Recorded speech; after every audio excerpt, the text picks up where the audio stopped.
What is magic? I think every mage comes to a point where they try to define magic, try to come up with the ultimate definition of what magic is, as an expression of what their understanding of what magic is. And I think that there is some merit to this, but the thing is, I have come to a conclusion as to what I think that magic is, a definition that I think I have for magic. And on the one hand, it makes things easier, which means that it might be a good definition because it actually adds something to the conversation. On the other hand, it makes things more complicated and difficult, which might mean that it's not quite right. Let me take it apart for you. So I want to start with Crowley's definition of magic because everyone picks on his, so I think it's a good place to start.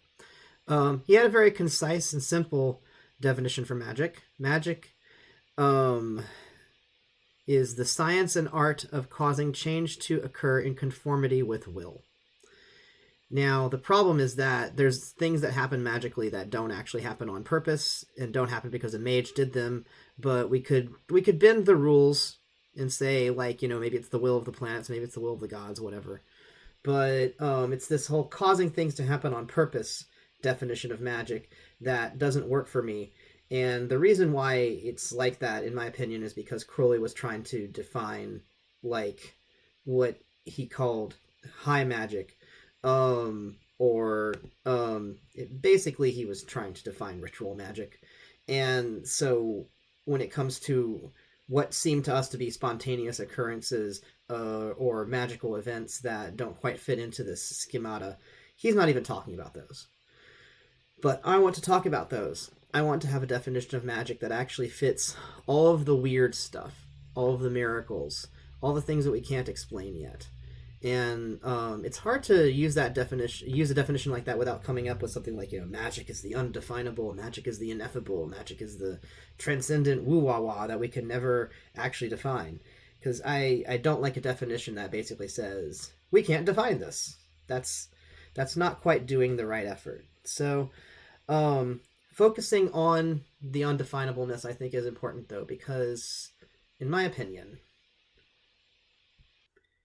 magic is a mystery imbued with power. And the thing is, which kind of power actually depends on which kind of magic it is, and basically what the situation is at hand. I think that there's not really talking about one kind of magic because there are different types of magic, just as there's not one type of force in the world, there are different types of forces. And so I think you might consider magic to be another kind of force carrier, like the bosons in the standard model. Um, and so this force of mystery, or rather the force carrier that is mystery, I want to talk about it because to me this is really at the heart of what magic is and does. Magic is often about there being a trick at the heart of things to cause a distraction, to facilitate something to happen in a way that otherwise it would be more difficult for it to happen. So you could call it a catalyst, as it will. But the catalyst is a lack of knowledge. I think this is why we use the occult so much when talking about magic, because the occult is literally obscuring something, hiding it. And a mystery is, by its definition, a hidden answer. So there are times when hiding something, obscuring something, mystifying something, as it were, can actually cause the change that you need. Sometimes it's a case of what might seem like a trick, but sometimes it's the case of, say, if you need to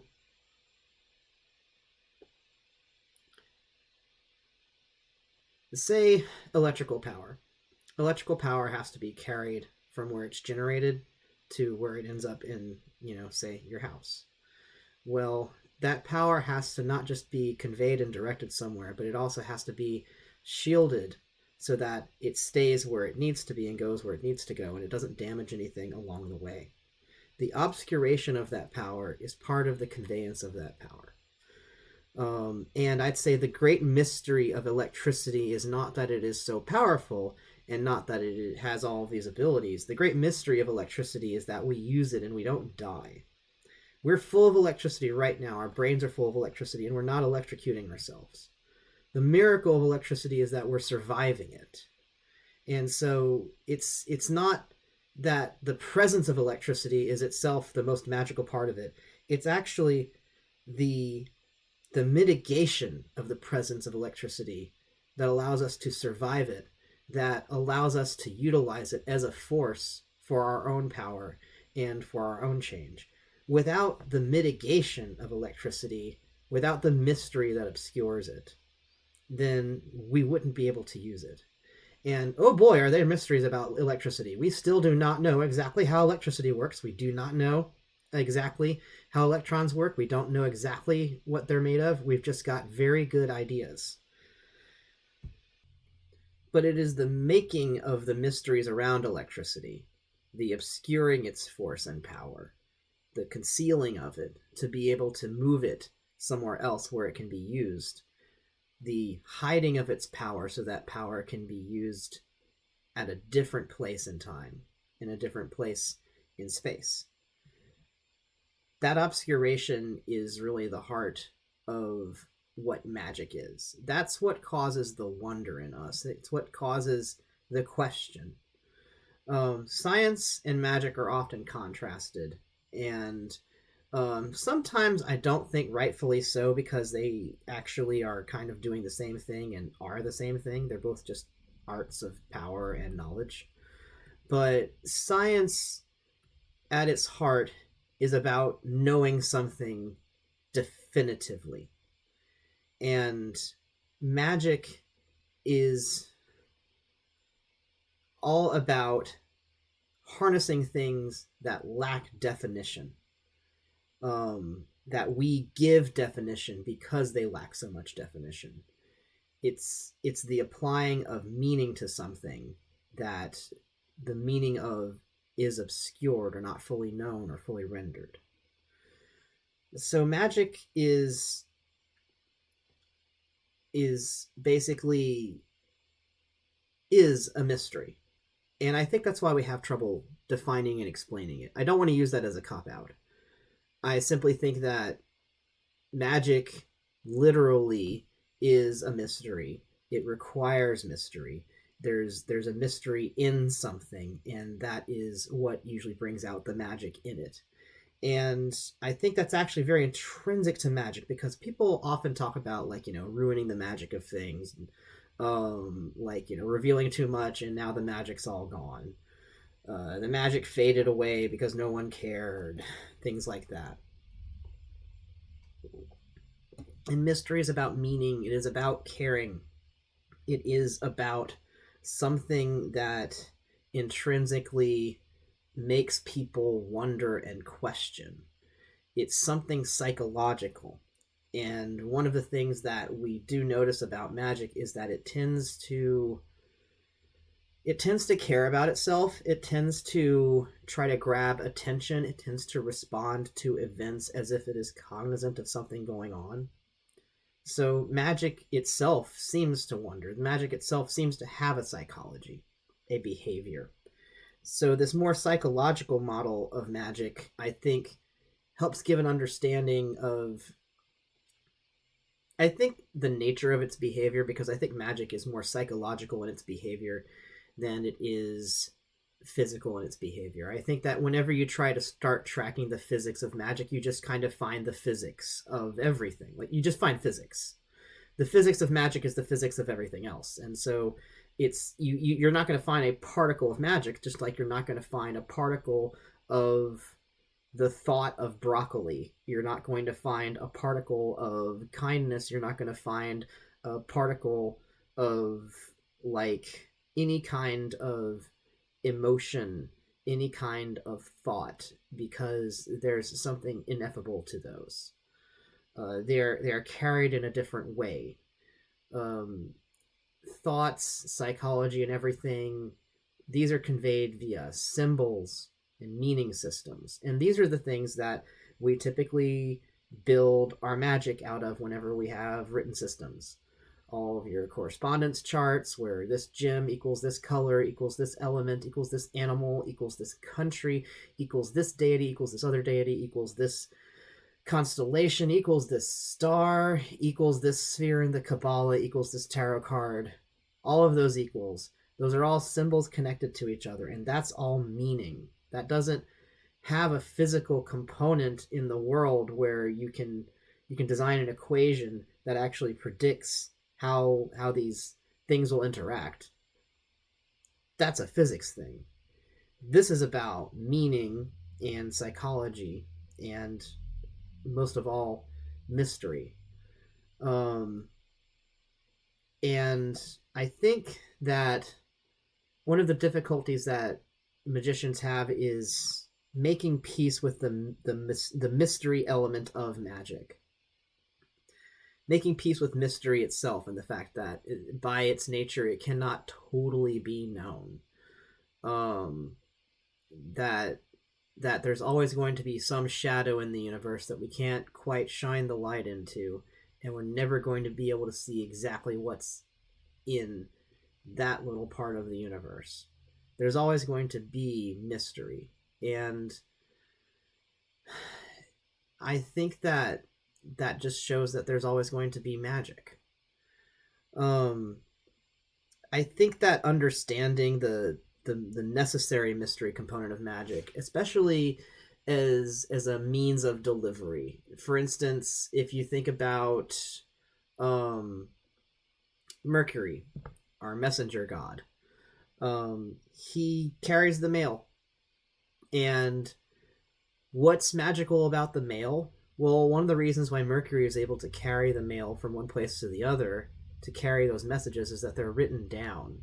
They're written down and encoded, and they're going to be in scrolls, or they're going to be in envelopes, in something that hides them. And the languages they're written in themselves, unless you know that language, you will not understand them. So there's plenty of mystery already encoded in the communication itself. But essentially, your mail carrier, one of the reasons why it's so easy to trust them is because they're usually carrying sealed envelopes, sealed packages. So as long as you check the seal on your package or your envelope, you know that it wasn't tampered with, and you know that no one opened this, and that the message inside is secret. The mystery is still preserved. And I mean, it's probably not important whether somebody read all that stuff that was in the mail. Like, when it really comes down to it, I know that there's like a lot of stuff that people can do with certain types of information, but most stuff that's sent in like the regular mail in your mailbox is so edited that it doesn't really stack up to what you could just find on the internet.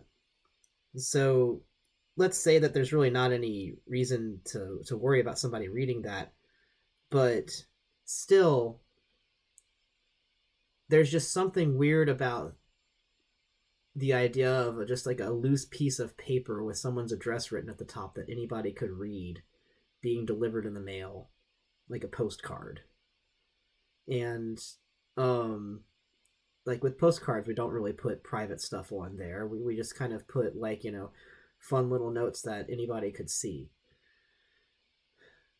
But the envelopes, they keep secrets. The seals on the scrolls, they keep secrets. And those secrets, I think, are partly what allow the mail carriers to deliver this stuff at all. They can be without distractions because the mysteries are protecting them.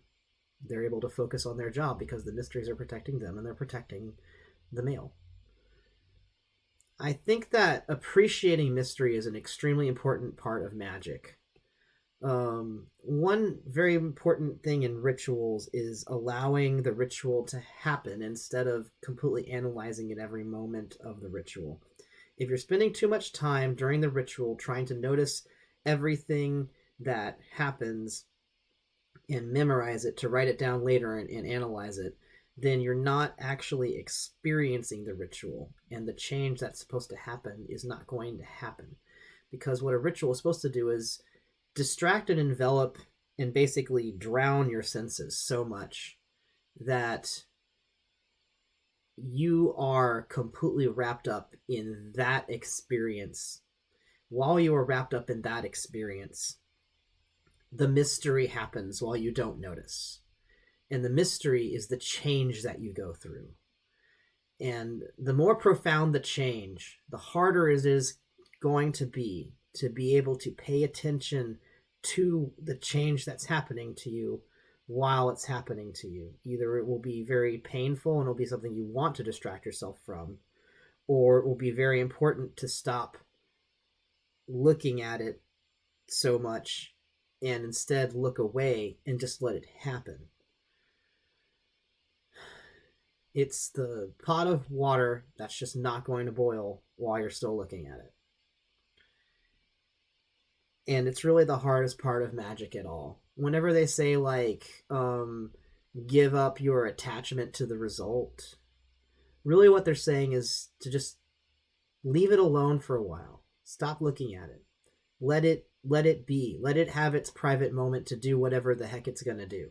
Give it time to actually be a mystery, and then come back to it, and then see what the mystery reveals to you. I think the most important component of magic, whenever people talk about magic, even if they don't mean magic like a magician does, even if they just mean like, oh my gosh, this iPad is such a magical device. When they say magical, whenever they're talking about technology, and technology is indistinguishable from magic, what they really mean is that what makes magic magic is when you don't understand how it happened.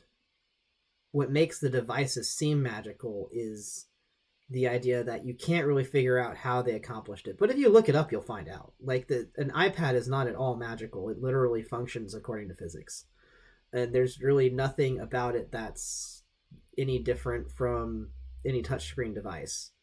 But the ease and the flash that Apple adds to the experience of having an iPad, those, and also just the feeling of mystery, the use of the word Apple at all, which goes back to one of the longest running mysteries of humankind, which is, what is the apple in the Garden of Eden all about?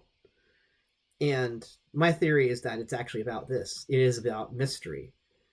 Once you pick apart the mystery and eat it, then you can't have it as a mystery anymore. You're going to have to just join regular human society. You're going to have to go into the real world, because the mystery is gone. And I think that's an important part of magic. It doesn't seem to function as magic if you're looking down your nose at it. If you're studying it in a petri dish, it has nowhere to go and nowhere to move. For magic to happen, an experience has to happen, and that means some sort of letting go. So, for instance, if you want to share your observations of what happened during a ritual, to let the magic happen, you're going to just have to lose yourself in the experience. And then afterward, remember what the experience was like. And in that remembering, write down all of your observations in the memories. But while you're having the experience, while you're making the memories, you cannot do the observations, because the act of observing the ritual will turn into your memories of the ritual. And the only thing you'll remember about the ritual is all the times that you were trying to notice things and observe things like a scientist. You're not going to remember the experience of how it felt whenever everything just rushed through your head, whenever your fingertips tingled, whenever everything seemed like it was on fire because of a strange moment of an illusion that the candles produced. You're not going to experience that, because you're going to be too busy trying to notice it. And magic does not want to be fully seen. It wants to be experienced, and that's different. So I hope I've introduced some concepts here, I guess. I think magic can be a lot of things, and magic can have a lot of different definitions. I'm not glued to this one forever, but I think that this is a good definition of what magic is to me, whenever I'm exploring it, and what it is to me as I've discovered it in the universe. Magic has been a mystery, and it seems to be inseparable from mystery. Once you separate the mystery from magic, you either get science or you just wake up. So, guess it's time for us to wake up.